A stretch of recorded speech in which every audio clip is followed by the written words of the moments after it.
ku celebrity track and of course kuli Alan Cruz Mr. Handsome nyongelo kutegeza baba nnyo kubera nga otwe kumirako mukutu gwamanyi nnyo okubera nga tukuwa bingi nnyo ebyo nnyini by'olustomanyi n'okubanga ate oyiga industry ya Uganda gwagala okuyimba kanyo gundi yaffe yonna kole program yaffe yonna kole legenda kuba ekunyumira nnyo omusajja gwenna bamuyita Frank Lion awandise ennyimba nyingi nnyo awandikidde abayimbi bangi nnyo okuli Sheebah okuli Nantongo n'abayimbi balala bajja okubanga atugamba mu maaso ba topic bonna naye ng'agamba awandikira nnyo abakyala nawe tujja tuuka watubulire lwaki ekyo nakyo akikola Frank Lion gwe tulina olunaku olwaleero bw'oba onyumirwa kana akayimba ka Sirwana Sheebah featuring Nantongo omwana alina lyrics nnungi nnyo ziri machuwa ntera nnyo ogamba abayimbi ne kugamba nti muganda wange oba mwannyinaze oba ng'owulira muli ebitoli talented nnyo mu kuwandiika noonya abasajja bano abalina lyrics kibanga kitone omuntu okukwata peni n'awandika olulimi Oluganda oba oluyimba nga lunyuma otherwise Devosh Matovu kamera kwali bulungi nnyo oba mwite sa Devosh Matovu wali ku Devosh Orocha YouTube channel gendo subscribing tubere ngati tuyongere tugendera mu maaso tuli ku Power of Africa agenda today and of course ekifo kino kyona Devosh asokubanga tulaga bulungi yetusezinde tuka tusasanira ensi yonna yonna obanga tujibuna obufofu n'okujibunya obufofu Frank boza kubatulaba abatulaba mwenna mbalamusizza abafollowinga program eno ne mwana mulenzi ono mwebale kulaba ate musigalinga mulaba ebyakabi kuba avumbula ebisinga obulamu bugamba ki obulamu tebubadde bubi just ekibadde kibufuddemu obubi eno embeera gye tulimu naye kirabika egenda kutereera kuba teri kyalubeerera omaze ebbanga ki ng'owandiika ennyimba maze ebbanga ddene okusooka nsinze kuba muyimbi naye okuwandiika ennyimba ate bano bamaneja b'abayimbi oba abayimbi bebakinzuulamu naye nga nze ndi muyimbi okusinga naye okuwandiika nkikoze olw'okuba nti wakampitirako bamungi ate nga waliwo basobola omutuusa ku bantu amangu abalinamu sentama manager kyasooka okuzuula okutegeera nti owandiika manager yasooka okunzuula okuwandiika era Jeff Chiwa ono wa Sheebah because yasooka n'awulira lyrics zange zanjawulo n'awulira engeri gye nsenkamu ebigambo ne message z'ennyimba n'aŋŋamba naye nkolerayo kopeni tulabe nkoleramu peni ne mukolera akayimba akasooka kaali bakayita onnumya nnyo enjala abantu bakategeera gwe owandiika onnumya nnyo enjala ova ku kyokuwandiika ebyo ebintu bino ebintu ebyo nsooka neneeteeka mu omanyi njala nnyo okuwandiikira abakyala abakyala bakwata mangu ate baggye bulungi ekintu ate engeri gye ndi muyimbi sikwagala kuwandiikira nnyo basajja lwansonga bajja ate kuyimba nganzi nze ate kali yange babiri nga balina bwe bagitadde kati onnumya nnyo enjala eyo neeteeka mu kifaananyi ky'omukazi mu kusooka nali njala kikola nti nga woowulira omugenzi we yakolanga gwe bali bayita Philip Bongo Lutaya ng'ayimba ennyimba z'abakyala nga njagala kizza naye ne ŋŋamba waliwo basobola okinkolera kukijja bulungi neeteeka mu kifaananyi ky'omukazi nti kati ndi mukazi kati ŋŋamba musajja kampandiike waffe ate abasajja tumanyi nnyo ate abakazi abasajja bye baagala ng'omukazi yabiyimba ffe abasajja tuba tumanyi bye twagala abakazi babitugambe kati nze neefuula mukyala omitingo otya Jeff Chiwa oyo bayirayo Jeff Chiwa mwebaza nti yannoonya yanzuula nali nkola ebiseera bye nali nkola ne Ziga Fix ono wa video nkutumiddeko nnyo Ziga mukyali wange oyo mulungi lwakwata vaako kasente ajja kuwa wampola yazali Ziga kati yali kyaliwe nnyo ate nga nange kyali wange nawulirako akayimba kange bakayita shalali abantu bali bakamanyi kali ku ground awo kati naŋŋamba akayimba ako mpaamu ebigambo bibiri bakayita onnumya nnyo enjala mwalimu ebigambo bye bayita nnumya nnyo enjala mu vaasi esembayo nampandiikiramu ebigambo ebyo ompe ne chorus bino bifuule chorus then onzimbira esitole y'oluyimba vaasi nembiwandiika n'akyagala nnyo naŋŋamba osobola ndiwakabi nemuwandiikira akayimba n'akaagala nekakola nenziramu nenkolayo akayimba akalala baali bakayita Sirwana eno laavu kazanyo buzanyo nkawandiika bwe nakawandiika nenkamuwa yakaagalirawo era n'akatwala kati ndowooza karo we bajjira bo okusaba kolabo ne Sheebah ne basaba bayimba akayimba neza munenkolayo akayimba akalala ke bayita kimansulo ku mumwa kali mu version yange endala olina kimansulo ku mumwa Sheebah naye kaali kava ku mutima gwange that time naye wayina yalina ekimansulo ku mumwa nagesalawo abantu aboogera ennyo aboogera ennyo ebigambo nze mbayite bwentyo okitegeera naye ne Jeff era n'akaagala tugamba katuuke message ereme kufiira awo kuba nze nanyina waka mungi ate nga naye sinatuuka mutuusa bulungi ebizibuzi bye tuba nabyo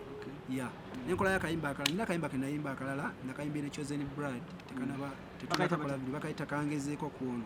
kalaavu kangezeeko kuono oba onaagaanye nenkola yakalala nakakoledde Princess Amira tekanafuluma bakayita kalira mufunye yantema spe wa kiseka omwana yantema spe anyabula akono kote kanafuluma nakoze nina akalala kendaguza ba spice nete banakatana ko bakayita lwacho nnumya yabwimba buzibu kibwe osinzo osanga gwe ng'omuwandiisi awandikira abayimbi bano obuzibu ensinzo osanga nti music e Uganda bamugula sente ntono lwansonga nti market ye Uganda eya music omuntu agula oluyimba nga tamanyi lugenda tunda oba tugenda Uganda kitegeera kati naye agula abadondola tebadondola kubeera omuntu akudondola akudukale okudondola kiva omala kwagala era bw'otayagala gamba oba toyagadde ukireke okitegeera kuba naye abatamanyi luyimba lunakola kuba waliwo ennyimba ze bagula ne bateekamu ssente ati aba akoze loss kati fenga industry yaffe tutambulira awo kubeera n'abayimbi era naye atugisa nga naye agamba sirina ekiroto kyo kiriwa ekiroto kyange kiri mu kuyimba nze ndi musajja muyimbi era nyina akayimba kange bakata ngenda ku kyeyo nyina ke bayita ngenda kugunyuba nfaale kanfe naye nga kano kangenda ku kyeyo bakagadde nnyo abantu era abantu b'e Bulaaya ndakko kakubye TV station Ibukedde TV mwebale mukazanya TV ez'enjawulo zonna TV kukola nkutugo TV zonna radio station CBS super zisimba zani radio nyingi nyo zonna zakagadde kati kali mu kutambula naye akayimba kala bakayita Love Sowani ya hoteli aliramu yagenda wangi Love Sowani yaki Sowani ya hoteli aliramu yagenda tuwe mutulire guno tegulina nyinigo tegulina gwesibirako mbwe bibye byaddala era teguli musumbuwa mbuye yaguwangula nze ebyo ebyamavunike ng'omuddo gw'ennima tegwegumira laba nabikutae naguwa n'erinnya ery'amaanyi eriguzanira yo nabatiza n'erinnya mu maazi g'amangi mwe nasigala Sowani ya hoteli y'omukwano Sowani ya hoteli Sowani ya hoteli aliramu nyagenda nze lavu yantama aliramu n'alekaawo abantu mbeera Sowani ya hoteli w'ogimanyi Samasoja mukwano gwo Samasoja amanyi mukwano gwange naye si nnyo because ye tetweriranye nnyo twesanga bwesa sometimes mu studio nenga mumanyi naye amanyi Samasoja era muyimbi mulungi nnyo ate right bizibu ki byosinza osanga ebizibu byensanze kati nga rising artist ebizibu byensanze bingi ebizibu bingi eyo story na namba mwana bingi nnyo kuba fendongo bagitukubiddemu ebikonde bali bakubyeko bankubanyira n'enkofu wanonzi walubawunsi omuyankubako eŋŋumba ne katono nveemu n'amannyo gonna naye nga just njagala kuyimba buyimbi abantu audience endabeko bintu bingi mwana lwakuba si kirungi kunyumya gyenvuddo nga tona presenter yali akubye ku lukokola presenter sirina presenter yali ankubye naye waki ekigambo ekyo kinene nze nkyetaaga olugendo ne bwabaayo namusonyiwa newabaayo namusonyiwa because bintu bingi omunyiigira omuntu ate obusungu tosiba busungu ku mutima n'okita kitegeera kati bibaayo tubisanga eyo naye tubireka netugenda mu maaso kuba tuba tukyayina ebyokukola bingi ebigambo ebisembe ebisembe eri abantu mu following banaye ndi ku Facebook Franklin Delight YouTube ku Wendi nyina akayimba kabaita ngenda ku kyeyo nyina akayimba kabaita Shalali Sirwana ako sikange nakatunda nyina Shalali kugunywa ngenda ku kyeyo tuyira akayimba ketwayimbidde muze bakaita tuli bazzukulu tugoba mu kibuga nyina akayimba kabaita ndi mutembeeyi wa love bona bugenda kuba bujjawo mukalaba banaye kuyimba kwaffe mukwagale mu following nange ngende maaso baganda enamba yo omuntu ayagala okugira omuntu ayagala omuwandiikira enamba yange eri 0753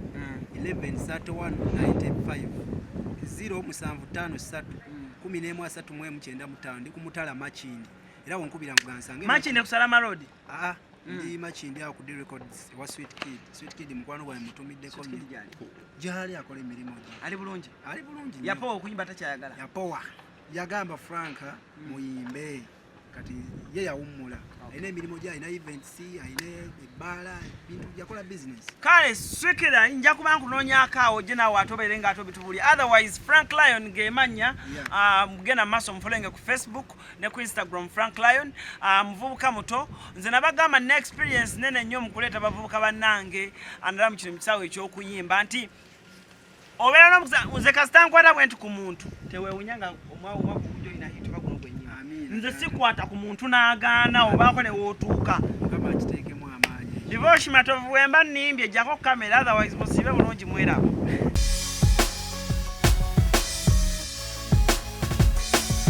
Celebrity track.